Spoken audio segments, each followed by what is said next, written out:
Did anybody ever say this was not a good idea? Did you have those kind of moments, or it was all? I did. Yeah. I would say when we got to the portage, I was nervous about doing it in general because Yeah, she was. I was the nervous Nelly, and I was like, I don't feel comfortable with this. I see all these rocks. How are we going to get there? Hey everybody, welcome to Torg Stories podcast at thetorg.com, September 16th, 2016 edition. This week I talked to Angie and Nelson Stegall. Online they're known as Yukon and Bean.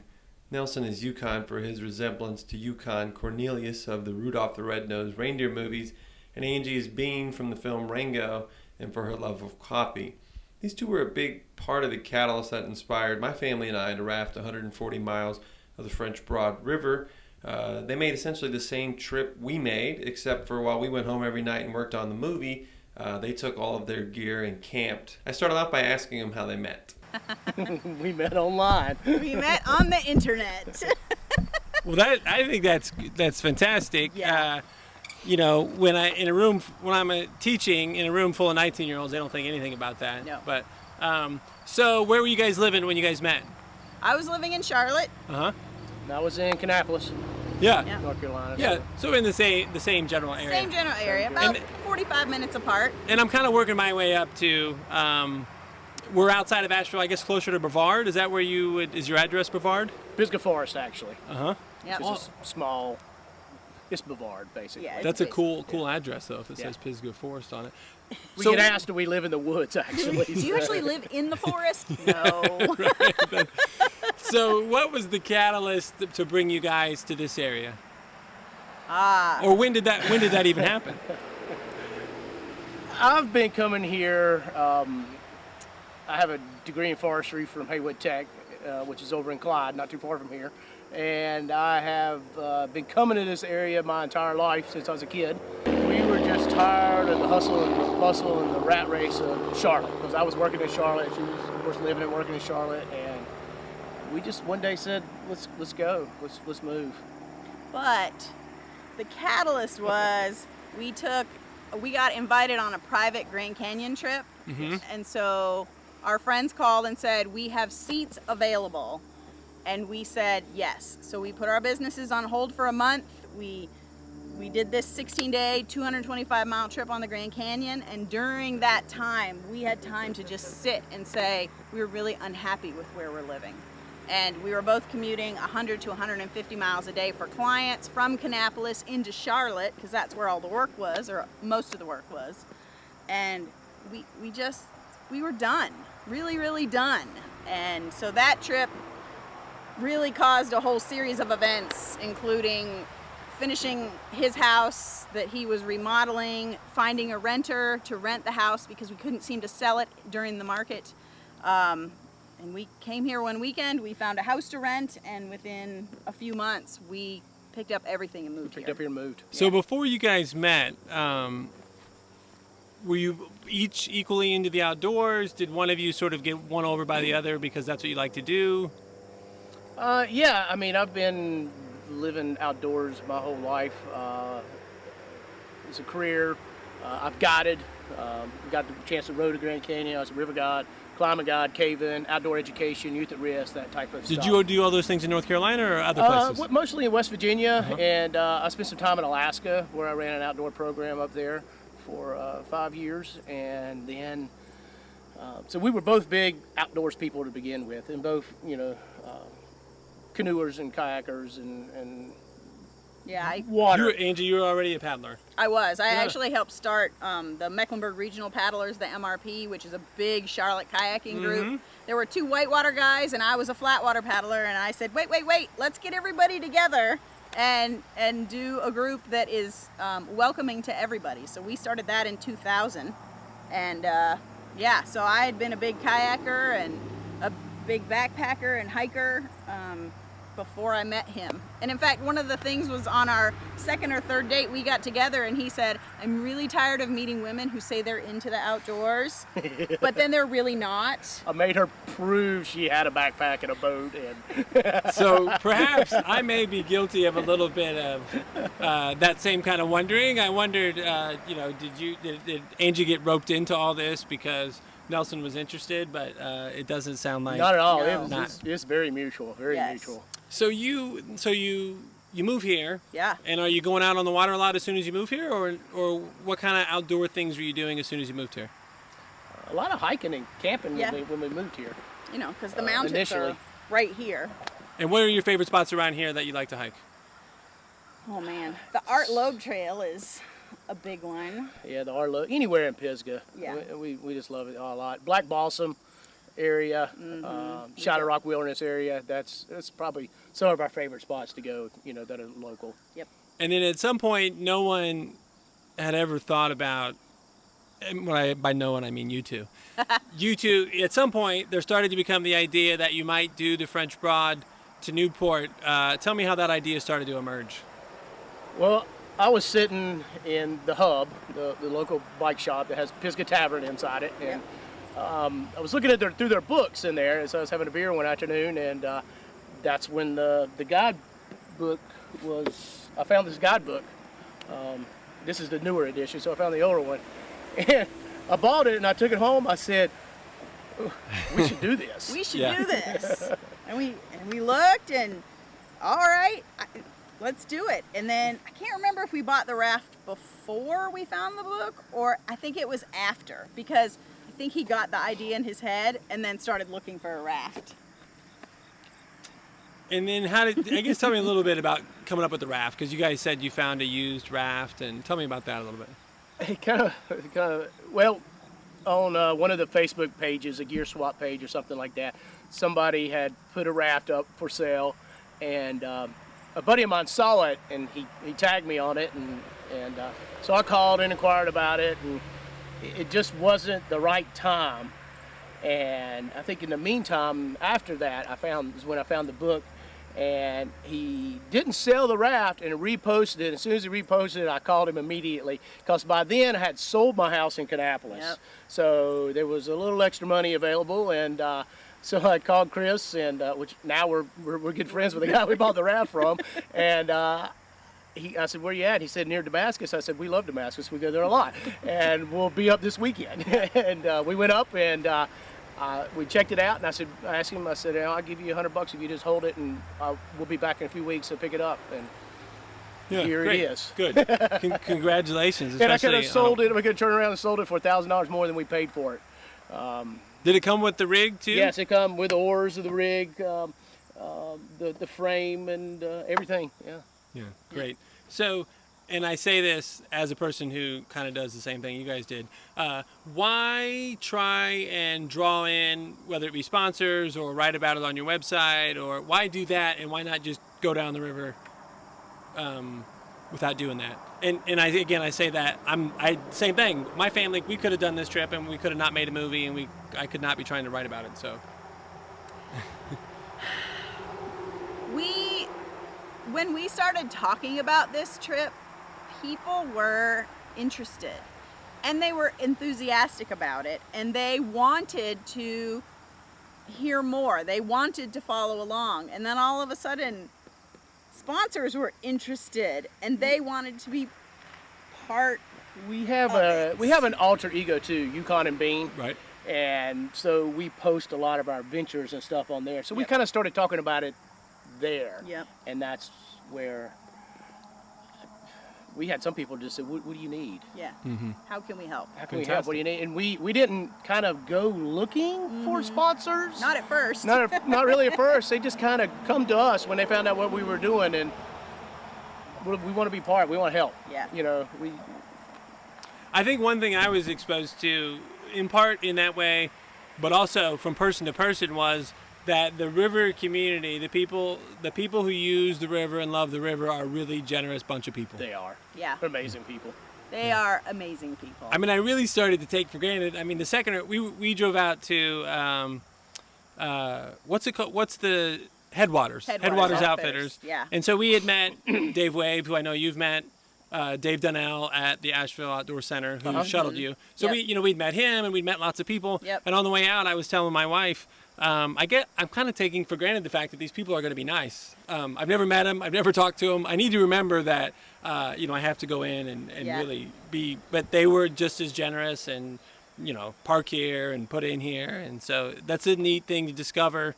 I mean, it's one of the pleasures of the journey are the people you meet and the people who offer to help. It is. Yeah. And we had a lot, the newspaper, the Hendersonville newspapers who interviewed us first, and then it kind of started snowballing, and then that's kind of where we really started talking about the river and water quality and the hellbenders, some of the other educational type stuff, because all of a sudden we had an audience kind of, and we wanted to not make it about our trip. We were doing it no matter what.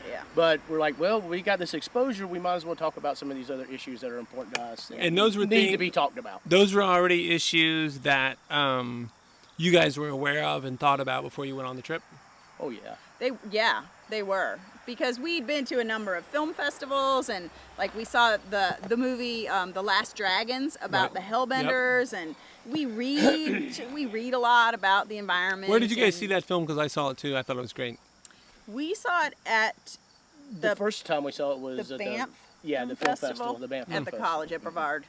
Yeah. So, because they do that big 3-day film festival, and that was one of them, and we were like, wow. I mean, I think another thing is, Angie, you write, and Nelson, you take pictures. Yeah. And so whatever it is that you're doing, whether it's rafting or going on vacation, you do those things. Yes. Right. Because you guys were like, why make this film? And when people start to be like, why are you bothering writing 3 books? Sometimes it gets kind of hard to explain. Right. Right.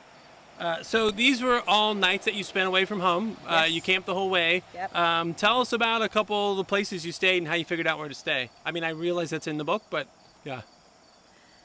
So, who did that? Who did that? So Nelson for me, did that. it was a ton of work to like, where are we putting in? How do we get there? Yep. How do we get out? So that took a lot of time. I'm sure there was a lot of figuring. Tell us about the process of figuring out how many miles and where you're going to stay. Yeah, the book almost does it for itself, but I do have a lot of experience in, up to 30-day programs, up to 16 people or more at a time that I've organized trips and logistics and all that. So I just sat down in Appalachian Coffee one day, putting off real work, and I had the book with me, and when they laid out all these campsites and they started looking for it, Mountain True and Riverlink started looking for these places, they figured about 12 to 15 miles a day. So that, when you look into the book, that's about where the campsites are at. Yeah, that's right.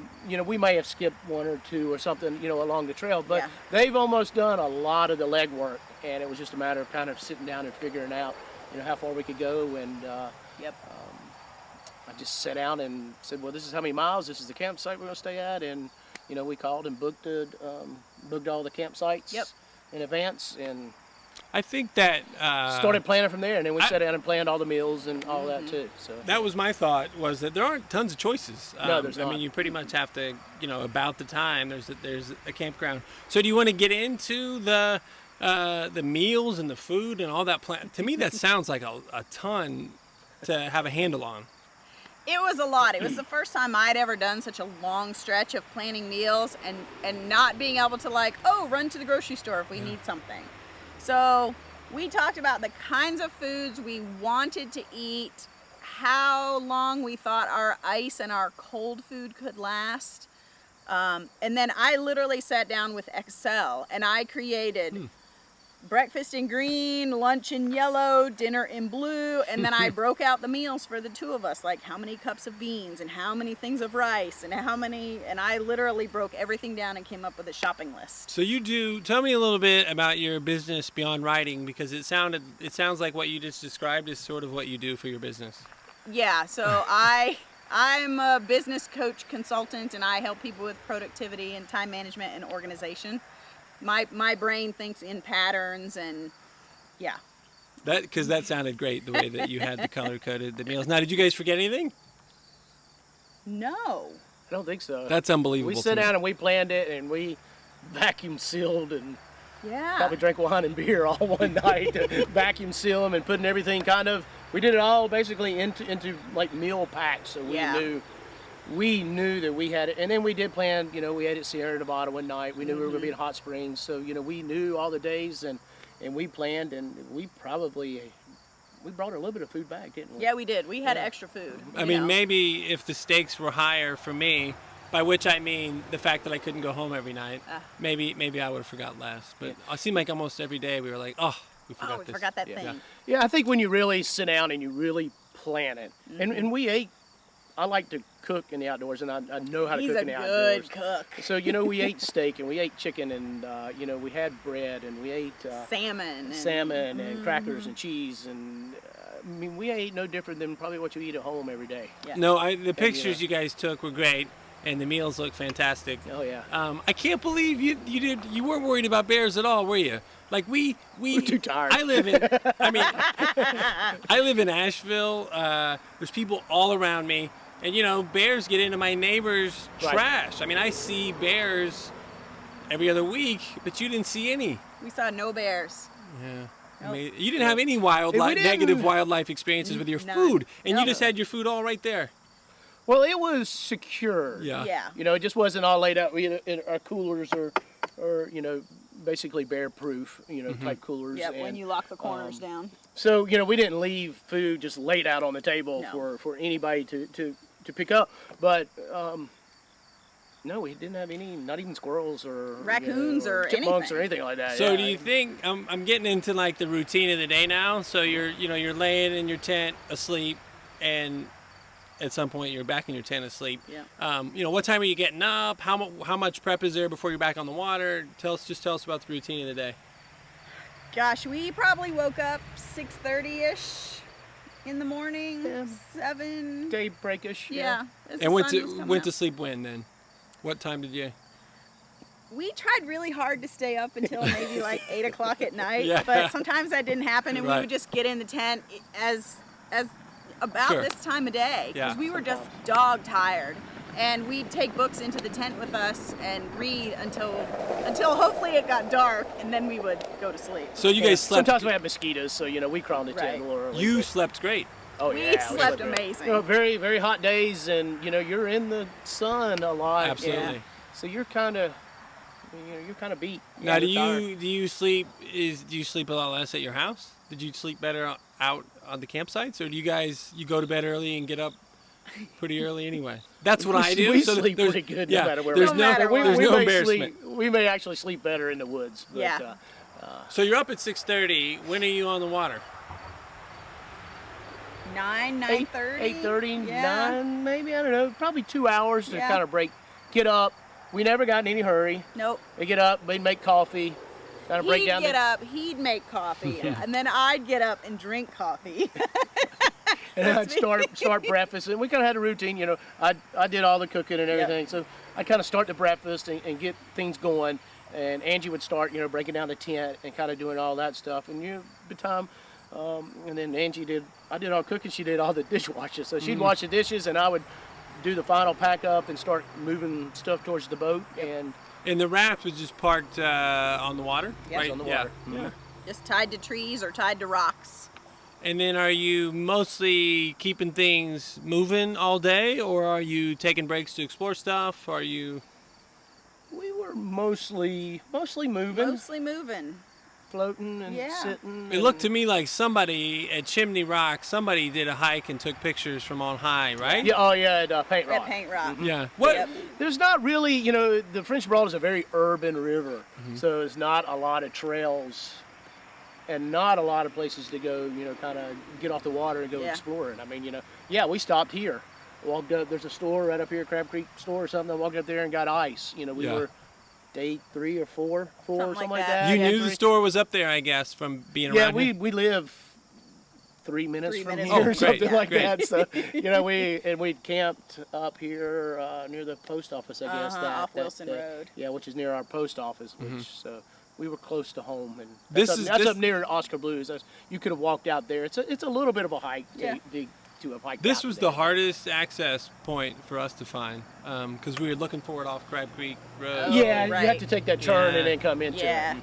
Right. It's a little funny hidden. How about memorable, just some of the more memorable either moments or spots on the river? The headwaters area, first 15 miles or so, is just a really kind of your classic mountain, really, really clear stream pipe water, which is absolutely beautiful. Yep. Of course, Section 9 just is amazing. Fun. And then a lot of sections in Tennessee were really... Yeah, from Hot Springs down was so different than the rest of the river. Yeah. The river changes a lot from headwaters to... Through here, through Etowah, which through is totally Asheville. different. Yep. Yeah, it's amazing. You know, you can almost in a day kind of go through different sections of kind of what's going on around the river. I mean, to me, one of the interesting parts of the film, it'll be a short part, but the part where you just face how much the river changes. I mean, even people who theoretically know it are surprised when they're like, "That's the French Broad," whether it's like a quarter mile across north or where you're reaching out and touching trees on both sides around here. I mean, my kids, they enjoyed the clear, cold water here where they got out of the boat all the time. Right. I mean, that was a lot of fun. Yep. So Section 9, it stacks up as a pretty great slice of river, even as someone like you who's done a lot of guiding and so forth. Yep. Yeah. It's a great run through there. We wish it had more water. Wish we'd had more water. I was going to ask you about the weather. So and weather meaning, I think heat and rain is what I was really thinking of. You guys didn't have much rain during your trip? No. We had a bad thunderstorm. Right here, actually. Really, I mean, we saw it coming. Yeah, and heard it, and we popped up the umbrella and we just sat there and let it devise. And then we had, when we got into Asheville, we stayed at Wilson's RV Park. Ooh, yeah, we that had a night. pretty bad storm that afternoon. Yep. And then it rained through Section 9, just kind of a steady Drizzle rain. all day. But other than that, it was hot and sunny. And water levels were high, low, medium, Low. pretty low. Yeah. So That we low. could not, we kind of followed the bubble out. And we had, some of those storms actually gave us, brought the river boost. up some. And we were very grateful for that. Yeah. So, I checked in with Angie and she helped me portage at the Weir Dam just north of Asheville. Yeah. That's a very memorable I was like, section, are you too. So, first of all, when I look, so we had a raft with no rig, and it was me and my wife, and it was pretty tough to get that raft up the hill and down the hill. And you guys, with all that, how did that go? How did you do that? We figured we were right around 800 to 1,000 pounds of gear, the raft and gear and everything. And we moved it one load at a time. We moved it one piece at a time. Took it all basically. apart. Yep.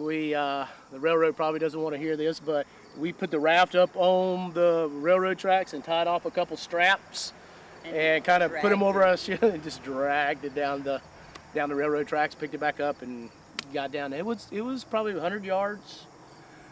Yeah. Probably. It was a move. We were very tired that evening. Right. And then the rocks afterwards in that area were just Miserable. We were out of the raft, literally just heaving and hoving. We've got some pretty funny footage of, we have the GoPro set up on, I think my oldest was carrying it, with our daughter, like lugging Yeah, so that to me was, I think the worst part of the whole trip was the rocks from weir to ledges. That was, I wasn't unprepared for that. I hadn't heard about that. We had not either, and we're very unprepared. And that was the night that was day 5 for us, and I will never forget day 5. He was as tired as I've ever seen him, and just beat down. It was that section all the way down to Poop Chute Rapid. That's right. It's kind of a crazy rapid, but we were in and out of the boat so much, and just trying to pick a route to get around all those rocks in there. Yep. Because it was miserable for me. Ledges was fine because we had enough rain, and that little bubble brought it up to where we had a little bit of scraping in the ledges, but it was runnable. It was not. After you portaged, where did you camp that night? Do you remember? Just above ledges at the French Broad River campground. Yeah. Yep. And we Where did you start that day? Wilson's Buck RV Shoals. Park. Wilson's RV Park. Oh yeah, that's right. Yeah. So it was 10. that's it was right. 12 miles on the river Yep. that day with that With portage. Yep. That Because when we got out, we walked way down the railroad tracks to make sure that's where we wanted to put in and Yeah. to check out what was below there. Yep. And then we just humped gear, and it was hot. It was probably lunchtime-ish. It was in the heat of the day Probably. when we did it, too. Because I think I learned how beat up you get in the river on a day like that, as if people have been punching your legs all day. Just Yeah. being out in the water, in the current. In the There's rocks, some sort of- crashing, Yeah. And it's very sandy, and our feet were just torn annihilated from Yep. the sand. And then the river's full of silt, too, so you're in that water all day, and, Yep. and it was We went a lot of through- Band-Aids we used boxes. after that portage. Did anybody ever say this was not a good idea? Did you have those kind of moments, or it was all? I did. Yeah. I would say when we got to the portage, I was nervous about doing it in Yeah. general because Yeah, she was. I was the nervous Nelly, and I was like, I don't feel comfortable with this. I see all these rocks. How are we going to get there? We couldn't even scout the class 3 because it's around a corner and you can't see it from the road. And so I was very nervous. I was nervous about carrying the big heavy raft. And he got really creative, and we did like purse handles on the raft to help us carry it up yep. to the railroad tracks.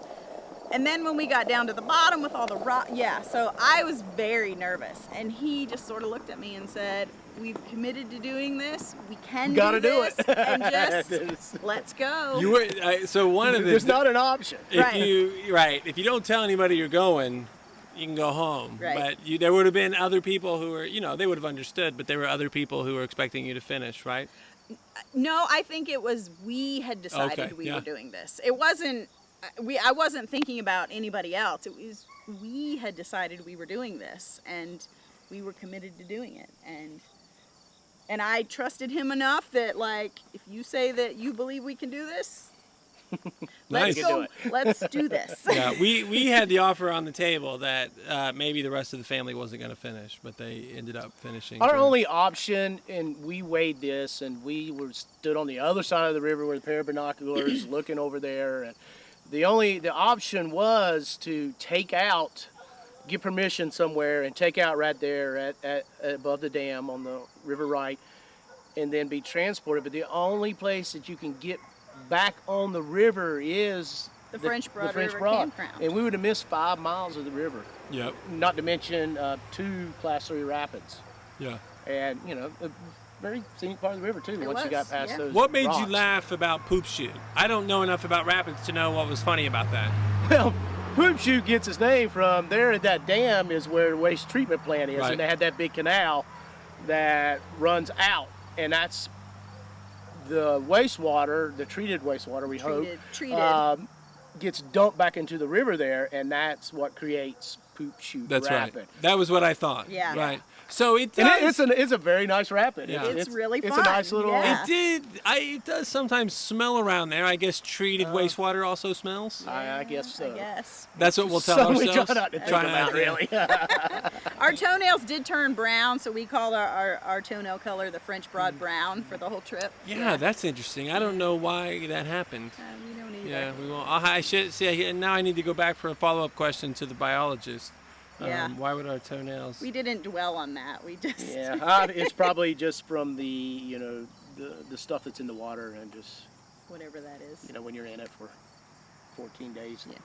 Yeah, I definitely was thinking. I mean, when you portage the dam and you're going through the rocks, you think this is not something too many people will choose to do. Right. A lot Nobody's. of people, have not done that. So you guys did it because you're camping and and so we were definitely like, well, what are we doing this for? I guess because we're trying to maximize the number of miles that we do on the river. Yeah. Now it looked to me like you had some pictures.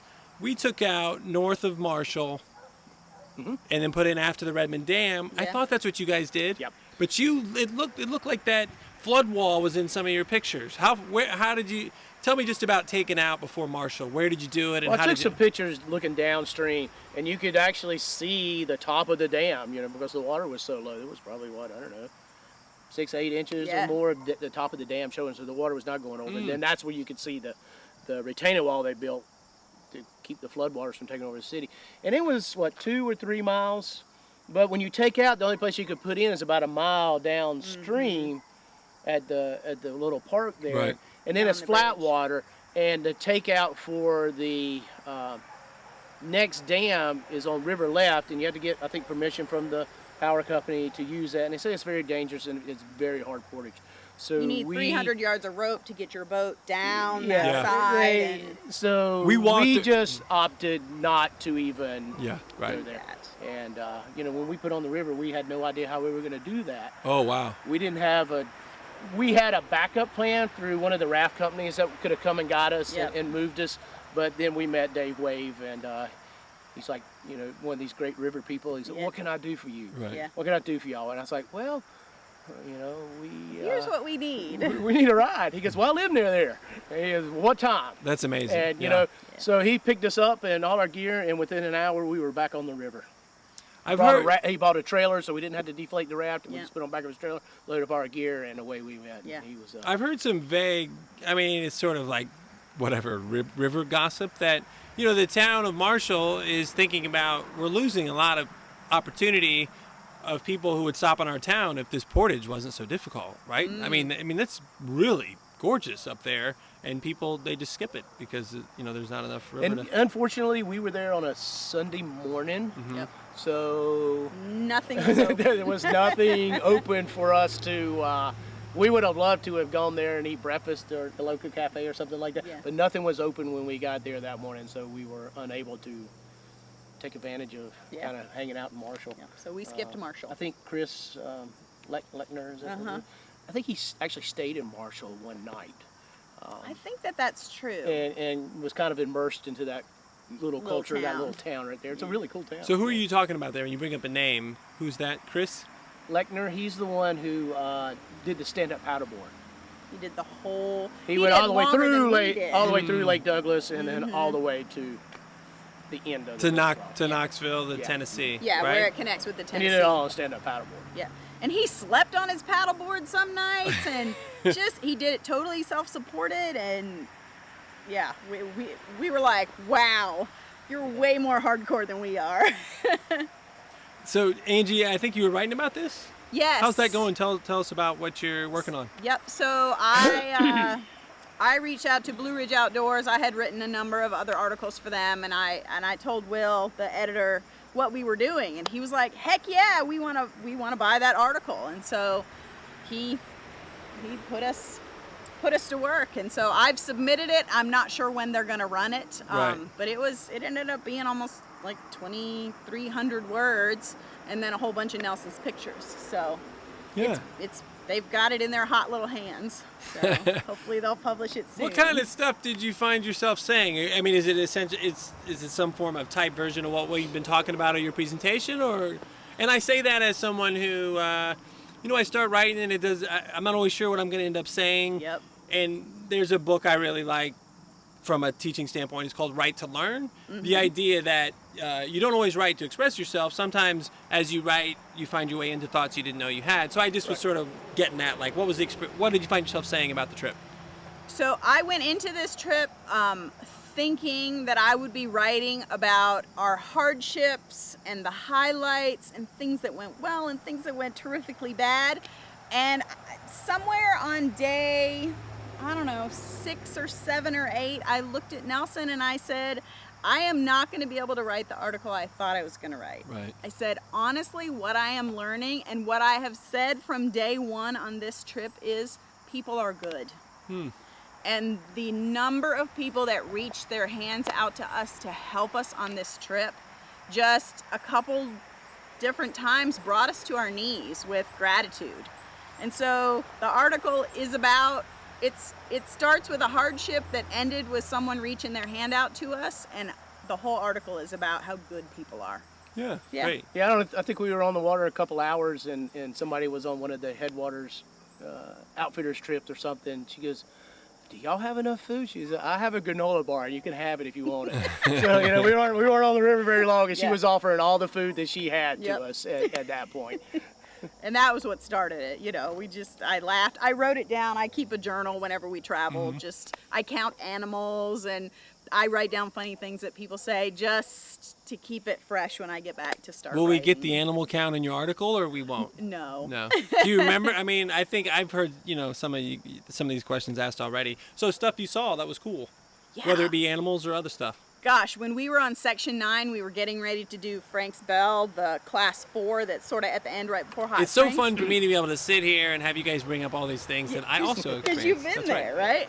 So we get to the top of Frank's Bell and we're kind of scouting it and like It's unsure. raining. And 2 bald eagles were in the tree right there at the top of that island. And that was the first time we'd seen bald eagles on the trip. And I was like, there they are. That's what I've been looking for. We saw a couple of owls. We actually had an owl, I think it was an owl on the last night of our trip, swoop down past our tent, enough to ruffle the tent. Oh, yeah. And then I Close. stuck my head out and he was up in a tree and then he came down on top of a berm and got a little animal, and it was like close encounters. We saw tons of otters, so many other kinds of birds. I think No big game other than Yeah. cows. Lots of cows. I think my kids were too noisy for me to see the otters. We sort of had a sense of like, I think that was an otter up there, but my kids were always, yeah. So we lost 2 guidebooks, 2 pair of sunglasses, a Barbie boat, and a Barbie doll. Did you guys lose anything?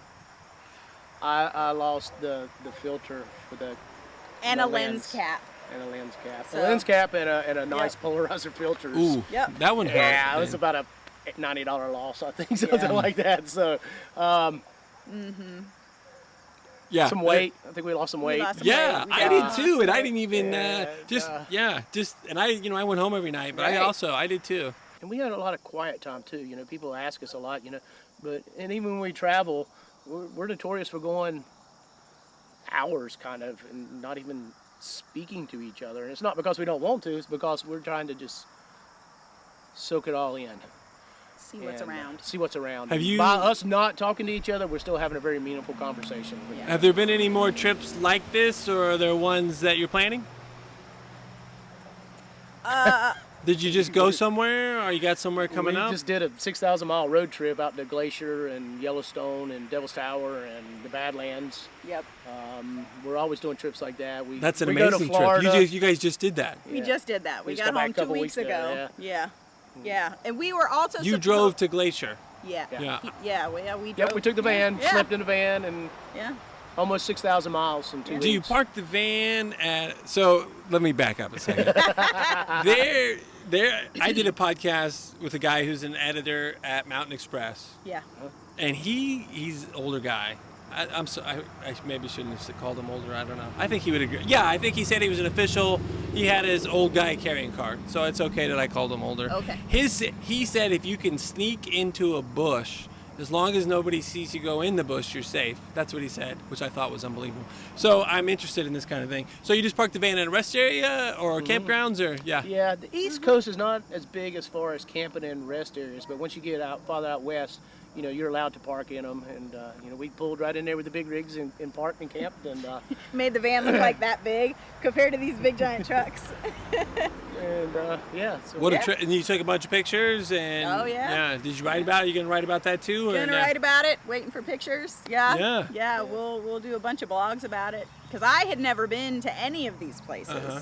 So this was all brand new for me. It was very exciting. we did an Outer Banks trip a couple last spring, I think Yep. it was, and then Yep. Florida. We like to go to Florida and spend a week or so in Florida paddling the springs. Yep. So it down sounds there, like so- at least 2 or 3 trips a year. Oh yeah, At least. if not So- more. And a lot of weekends and Yeah. stuff like that. I think the average person, my average neighbor, doesn't have the time or money to do this. So talk to us a little bit about your We're broke. and the reason I bring it up is because I think I've heard you guys speak to, and I think your website speaks to, trying to create opportunities to do this. Yeah. Yeah. So talk to us about how you're able to do that a little bit. So last year we sold about 80% of what we owned, and we moved into a fifth wheel camper that we do not drag around the country with us. We just live in it, right? That's our place. 280 square feet. Yep, 280 square feet, and our rent is very affordable. So we live tiny and we live simply. simply and frugally. So, and then we schedule it. You know, I own a construction business here in town, and I'm swamped. I'm booking work into December right now, but I schedule it. I said, I can't do it. Freedom is one of our core values in our individual lives, just growing up, and then in our marriage. Freedom is very, very important to us. We both love to travel. It is a way for us to renew ourselves, our souls, our spirits. It is a way for us to renew our marriage by spending this kind of time together. And so we make it a priority. And the funny thing is, all of our clients know that it is a priority. They understand. We can't wait to see the pictures or hear the stories. Yeah. They're like, they they follow us on They follow Yukon us. and Bean and read our stuff and follow us on Facebook, and they support what we do to the point that we get a lot of them saying, we want to figure out how we can do what we love in the same way you guys do what you love and make that part of our lives. Yeah, thank you to you two for inspiring us. Yeah. My family, because it was a combination of like the sense of the community on the river that we were missing out on. Yeah. The reason that we moved from New York to Asheville. Yep. Finding Chris Gibbs and Hartwell Carson's book, like you did. Same, Yep. And then seeing you guys, so looking at that book and saying this can be done, and then all of a sudden there's a talk at REI, and it's like these guys just did it. Oh my gosh. So that we really appreciate that. Thank you. All right, everyone. Thanks for listening to the podcast. Thanks to Angie and Nelson for joining me. If you enjoyed listening, please consider subscribing and/or reviewing the podcast on iTunes. There's lots more stories to be found at the Torg